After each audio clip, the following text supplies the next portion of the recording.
On this Monday, September 21st, for Global Trails Media, Tano TV, and KRIM Radio News, I'm Randy Roberson. A Phoenix woman who was reported missing more than a week ago might have been murdered several days before police were contacted, according to public documents. The man suspected of killing her is her husband. Meanwhile, he says he was up here camping near Payson. AZ Family is reporting police arrested 57-year-old Joseph Cancialdi this past Tuesday evening after finding blood belonging to 59-year-old Julie Cancialdi in the couple's Phoenix home. Court documents describe, quote, evidence of a significant sanitized crime scene at the couple's home. Well, the investigation started when Cancialdi reported Julie missing on Sunday, September 6th, telling police the last time he saw her was when the two argued over vacation plans on Friday, September 4th. Cancialdi told investigators, quote, the argument was so heated that he felt the need to remove himself from the home. That according to probable cause for arrest statements. He told police he went for a walk and then returned home, picked up some clothes, went to a Fry's food store, and then went camping by himself here near Payson. Well, police believe Julie was already dead by that time after discovering that her last contact with somebody other than her husband was a doctor's appointment on Wednesday, September 2nd. According to court documents, that day marks, quote, a distinct break in her life pattern. Nobody had contact with her at all since September 2nd. Calls and texts from her adult children had gone unanswered, which is described as being very uncharacteristic. She did not show up for work and did not call after her scheduled vacation ended on September 7th. She, quote, was described as a very conscientious and reliable employee and had been with her company for more than 20 years. She also missed a scheduled appointment. She left behind her cell phone, tablet PC, her computer, wallet, ID, passport, credit cards, medication, clothing, belongings, and personal heirloom items. They also say that she had substantial money in the bank, and none of that had been touched. Well, investigators later learned that Cancialdi was not in Payson by himself, as he first told them. They say he, with a woman whom he had been having an affair with since March, were together. The two met on a dating app on which he, quote, portrayed himself as almost divorced. According to court documents, Julie had suspected that her husband was cheating. The Cancialdis had been married since 1990, according to court documents, but had had their share of problems. Well, in other news, the operator of this boat was on plane at night over the weekend when the Gila County Sheriff's Office says he crashed. The Sheriff's Office officials want to remind you to please remember, if you're operating your watercraft at night, do so in a safe fashion, and of course, notify the Sheriff's Office if you're involved in any kind of accident. There was no report if this incident resulted in any injuries. And in much more positive news, the Payson Christian School recently said thank you to the Payson Police Department and Officer Kevin Rush for making it a special day for their preschool students.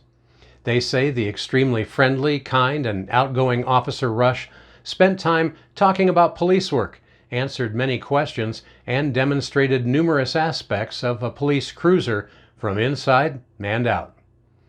On social media, the school posted up that on behalf of their entire PCS team, they wanted to thank our police department and make sure that they know that we fully support you, respect what you do, and pray for your safety, wisdom, speed of reaction, and your families who give so much for people they may never know.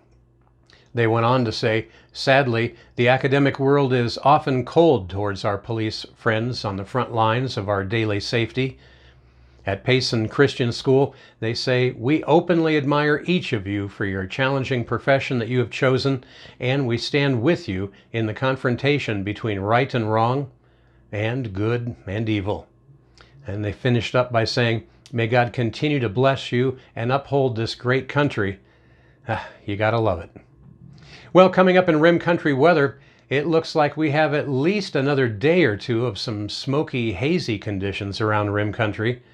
We'll tell you what kind of conditions you can expect for the remainder of your week up on top of the rim here in Payson and in Tonto Basin coming up next. You're watching Rim Country News. If you're talking, they will hear you. We all want our kids to grow up safe and healthy, so we show them how. And we tell them with honest conversations that let them know what we expect. Not just one time, but every chance we get. That's especially important when it comes to alcohol and other drugs. Kids not only need to know the dangers and how to avoid them, they need to hear it often from you. And when it comes to pain medications, opioids, they need to know that they should never be taken without a prescription and never shared with friends or family. It's dangerous and illegal. So talk with your kids and guide them through the challenges of growing up safe and healthy. Because when you talk, they hear you. For more information about talking with your kids about underage use of alcohol and other drugs, visit underagedrinking.samhsa.gov. So talk, they hear you. You can do it if you try.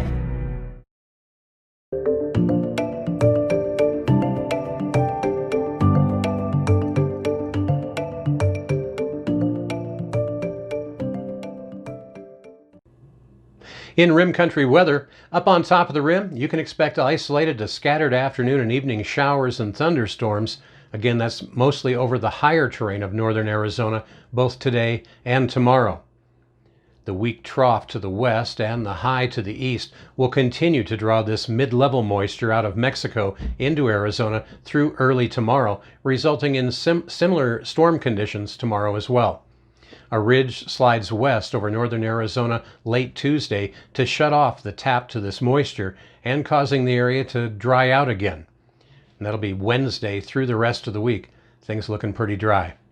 This ridge builds through Thursday, bringing record or near record high temperatures to the area for the day. Another Pacific Northwest low passes well to the north Friday, and that will bring slightly cooler temperatures and stronger west to southwest winds to the area. For now, we're calling for near critical fire weather conditions possible Friday due to the very dry conditions and stronger west to southwest breezes expected to be gusting between 15 to 25 miles an hour. Daytime highs in the greater Payson area today should be right around 89 degrees under hazy skies, and it looks like we'll have pretty much the same conditions tomorrow. Up on top of the rim, they're looking for a high today near 78 degrees with a 20% chance for showers up there. And our neighbors to the south in Tonto Basin, well, you can expect things to warm up to around 100 degrees with those same hazy, smoky conditions once again. And with the exception of hopefully some of this smoke moving out later in this week, it looks like highs down there will stay right around the century mark. And again, no chance for rain in the next 7 days. And that's what's happening around Rim Country. For K-Rim Radio News, Tonto TV, and Global Trails Media, I'm Randy Roberson. Make it a great Monday.